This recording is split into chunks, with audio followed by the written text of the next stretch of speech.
A revolution in Botswana. For decades, Botswana, a small landlocked nation in southern Africa, was a global powerhouse in diamond production. Yet most of its wealth was quietly shipped off for others to cut, polish, and sell at massive profits.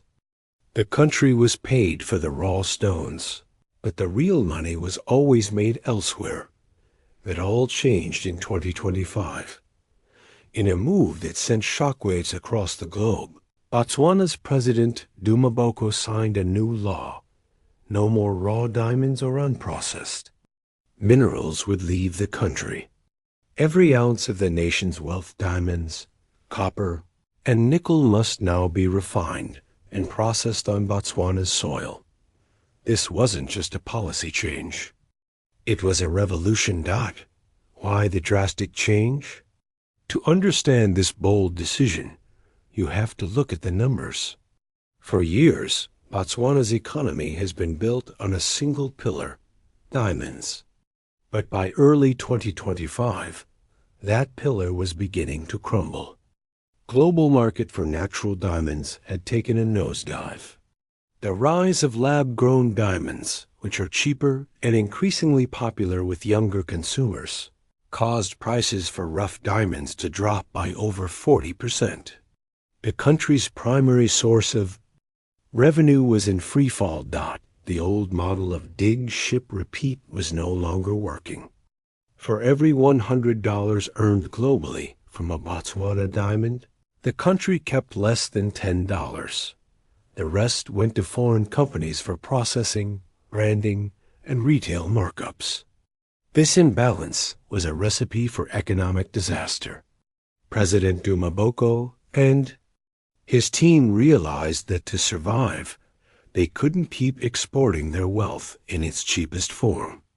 They had to capture the value at home by turning raw potential into real prosperity. The new era of control President Dumaboko's administration wasted no time. An executive directive immediately halted raw material shipments, and new legislation was drafted to lock the policy in place. Companies that didn't comply risked losing their mining licenses, while those willing to invest in local processing were offered tax breaks and fast-track permits. This decision isn't just about rocks. It's about jobs, wealth, and destiny. It's a powerful statement from a small country that is tired of being a supplier of raw materials and is now determined to build its own future.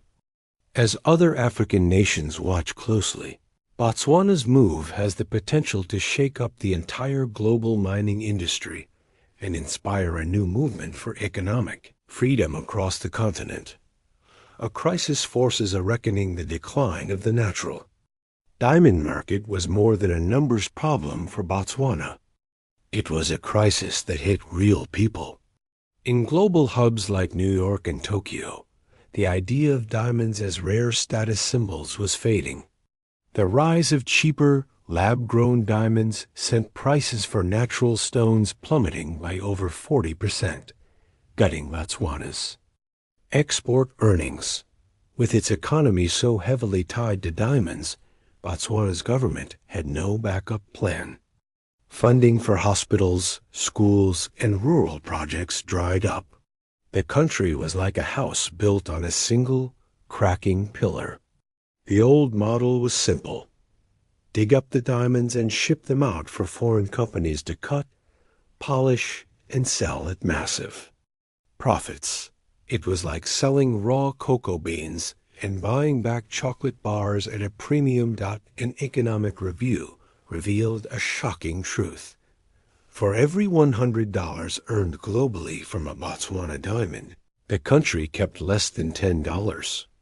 With the market collapsing, economists warned of a fiscal collapse unless the system changed. The government's conclusion was clear. Botswana had to stop exporting its raw wealth and start building a new future. A plan for a new future. This wasn't just about banning exports. It was about building a new system to reclaim control. The government launched the National Processing and Beneficiation Program, NPBP, a bold initiative to transform Botswana into a hub for mineral processing and manufacturing. This $500 million plan is not about sitting on raw resources, but about turning them into jobs, skills, and lasting wealth. The NPBP's strategy is to create a domestic value chain where every step of mineral processing happens within Botswana's borders. This means building new infrastructure, state-of-the-art facilities, and diamond economic zones are under construction to house polishing labs and jewelry design studios, creating high-value jobs. The program aims to create over 38,000 new jobs, from factory workers to designers, shifting wealth away from a small elite to thousands of citizens, developing a skilled workforce. The Botswana Industrial Skills Academy, BISA, was created to train the next generation of workers in high-tech skills, forging a national identity. The goal is to change Botswana's image from a raw material supplier to a creator of finished products. The government is even developing a national diamond brand to sell its gems directly to the world. This is a massive and challenging undertaking, requiring specialized machinery and significant power investment. But Botswana is committed to this leap of faith, betting on its people and resources to build a brighter and more prosperous future. A global power shift for decades. The global mining model was simple. African nations extracted raw materials, and foreign companies processed them for profit. Botswana was a key part of this system, but its new ban on raw mineral exports has shattered that model. The ripple effects are being felt worldwide. Companies like De Beers, which have a long-standing partnership with Botswana, are struggling to adapt. Their margins are shrinking, shipments are stalled, and they are now being forced to play by Botswana's new rules or risk losing their foothold in a top diamond-producing country. This isn't just a logistics problem. It's a fundamental shift in power. The impact extends far beyond the corporate world. In cities like Surat, India, where 90% of the world's diamonds are cut and polished, industry leaders are concerned about potential job losses.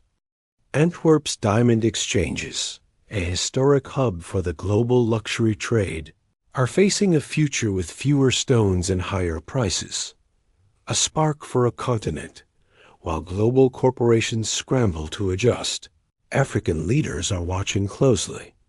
Governments in the Democratic Republic of Congo, Zambia, and Namibia are considering similar policies, inspired by Botswana's bold move.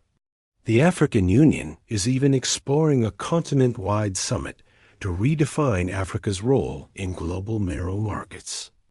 This is no longer just a local story. It's a spark that could ignite a larger movement for economic sovereignty across the continent. Here's the key twist.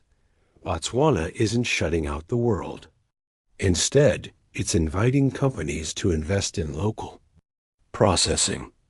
It's a new kind of gold rush, not for raw minerals, but for partnerships on Botswana's terms.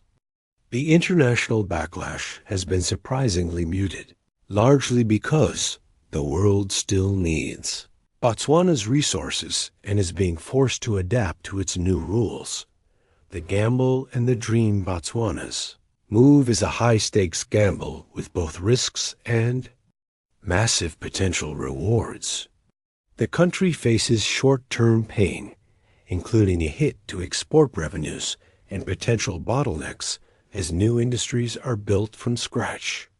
There are also significant challenges in execution, from training a skilled workforce to ensuring the new plan has long-term political support. However, if Botswana succeeds, the rewards are immense.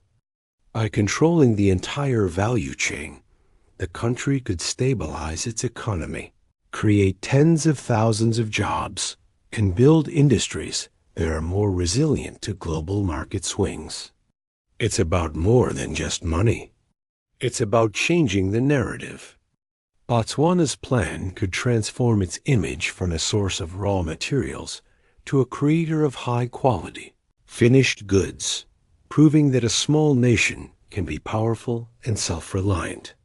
It's a dream of an Africa where pride and prosperity go hand in hand, and other nations are beginning to share that vision.